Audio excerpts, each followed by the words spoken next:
You are listening to How to Get Over Your Ex, episode number 312. How to handle breakup triggers without losing all of your progress.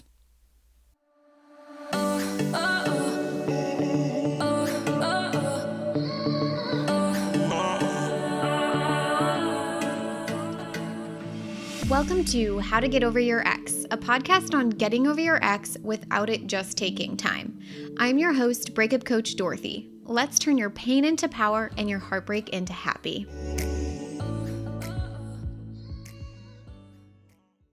Hello, beautiful brave hearts. Welcome. I am so excited to have you here. I hope you're having a wonderful, beautiful day, even if you are in the thick of heartbreak. I love you. I see you.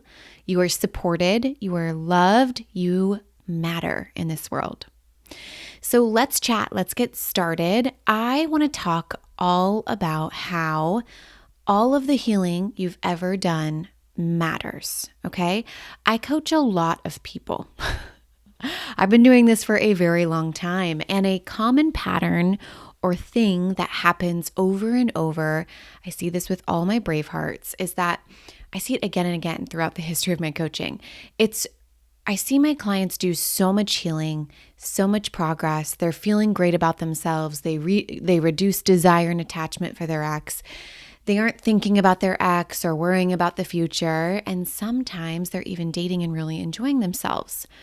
And then something happens, like a text comes in, they get an email, or perhaps they have like a conversation with a mutual friend that quote unquote triggers them.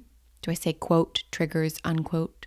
I don't know how to say that, but something that triggers them. And then all of a sudden they find themselves ruminating again or spending hours fixated on it, searching the social media platforms, worrying again.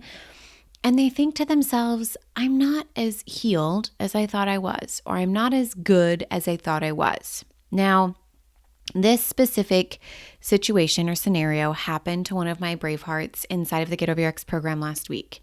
She was doing very great. She was about I think in week 8 of the program. And honestly, she had overcome so much. It wasn't just about her breakup. She had experienced a lot of grief and loss, not just losing her ex, but losing a lot of close people to her.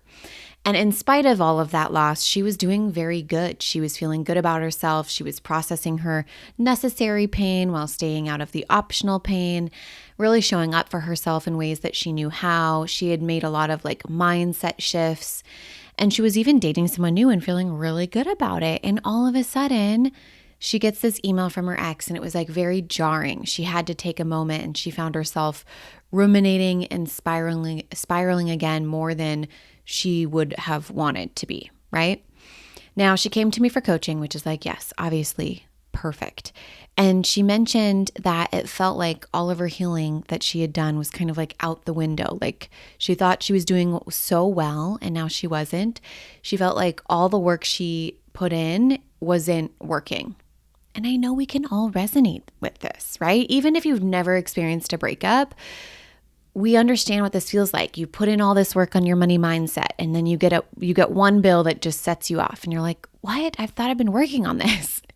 Or you put in all this work on your mindset around dating, and you have one bad date, and you're like, what? I'm spiraling out of control about my future again. And what I want you to hear today is that all of your healing counts, even when it feels like things are spiraling out of control and you thought that you've quote unquote fixed this, right? Your healing, the things that you've done to heal parts of yourself cannot be undone, and they're not just fleeting away. It's literally impossible. All of your healing counts, no matter the feelings and reactions you have come up. You can love and radically accept where you're at and want to change it at the same time. So if this is you, if you have found yourself in what we might call a setback, like falling off the wagon, people say this about stuff all the time. Actually, what a great example. I have an example of this. I'm just now thinking of this. I have been working with a weight loss coach, and I spent a month, quote unquote, off the wagon, where I stopped tracking my macros. I wasn't eating my protocol.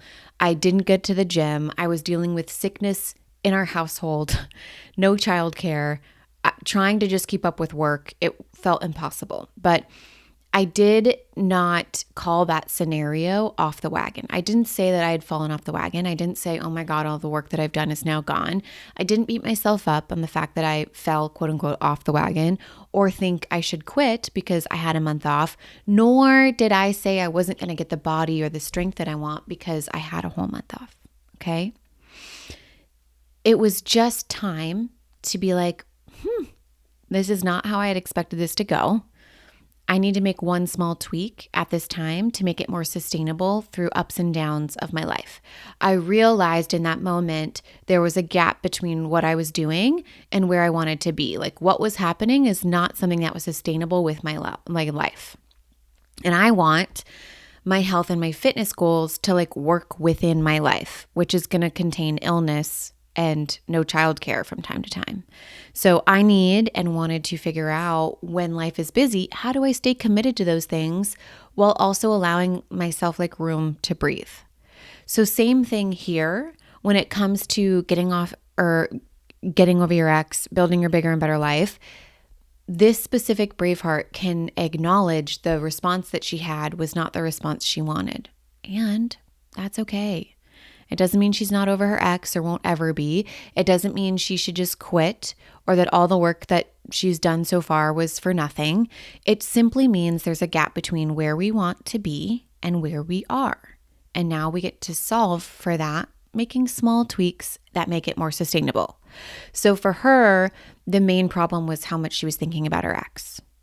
And it wasn't confusing in my mind at all as to why she was thinking about it. Her specific situation came with a lot of trauma. And so for that, I'm like, of course, your brain is thinking you're in danger. And it's going to consume you with thinking about it until it realizes you're safe to not be thinking about it. It's actually safer to not be obsessing over it because you will feel better and make better decisions when you feel safe and calm than when you feel fear and panic. So for her specific situation, I'm like, the solution is clear. It's clear that it needs to be biology baseline, putting your nervous system first and getting that calm. And then she gets to take the steps that we have inside of Get Over Your Ex when it comes to thinking about your ex less. But doing that before her nervous system is calm and feels safe, that can make things difficult. So it becomes clear what the solution is when you're not spending your time absorbed with, oh my God, all my healing is out the window and I'm never going to get what I want, and making it a bigger deal than it is, right? So if you have felt like all the healing you've done or all the work you've been putting into something, whether it's in regards to getting over your ex or building your bigger and better life, I want you to do these things. Step one, number one, do not make this a bigger deal than it is. Calm the fuck down. Calm your tits. Don't beat yourself up. Don't make this mean something about your identity. It is super simple. You acted or responded or did something out of character for who you are or who you're becoming. And now we get to choose differently. Don't make this mean I won't get what I want. You will get what you want because this happened. This is actually a moment that is helping you catapult and collapse timelines to what you want. It's helping you identify where the growth still is. What's next to work on? Which brings me to step two. Step two, decide where you want to go. What is the next step? Clearly it wasn't what you did. So what is it? What do you want to do now? We can't change the past, but we can change the now and the future by deciding to think differently about your past and decide on what you want now.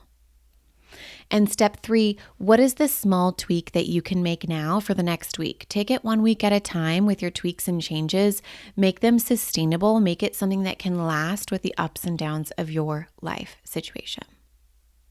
All right, Bravehearts, here's what I need you to hear today. Every single moment you've spent working on yourself, every tear you've cried while doing the work, every time you've chosen yourself when it felt impossible, that is not gone. That's built into who you are now. It's in your bones.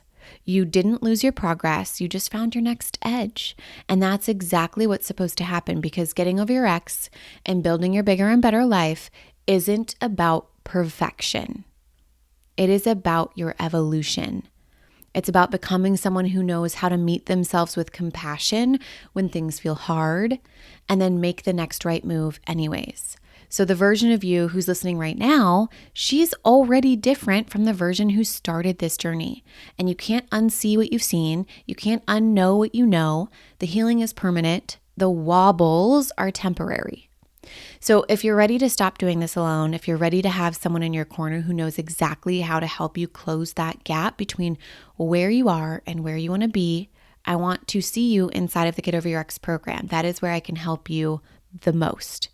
And listen, you could keep figuring this out on your own, having these moments where you think you've lost your progress, questioning if you're doing it right, or you could let me show you exactly what to do next, one step at a time, so that 3 months from now, you're not just over your ex, you are living proof that your heartbreak was the catalyst for the most incredible comeback of your life. And the choice is yours. And either way, I promise you that your bigger and better life is waiting, and it doesn't require you to be perfect. It just requires you to decide. I love you so much, Brave Hearts. I hope you have an amazing, amazing week, and I will talk to you next time. If you're loving the How to Get Over Your Ex podcast and you want to learn how to get over your ex in 3 months or less to build a life better than the one you thought you had with your ex, I would like to personally invite you to my next group course where we take everything you've learned here on the podcast and apply it to your life. Come check it out at www.lifecoachdorothy.com.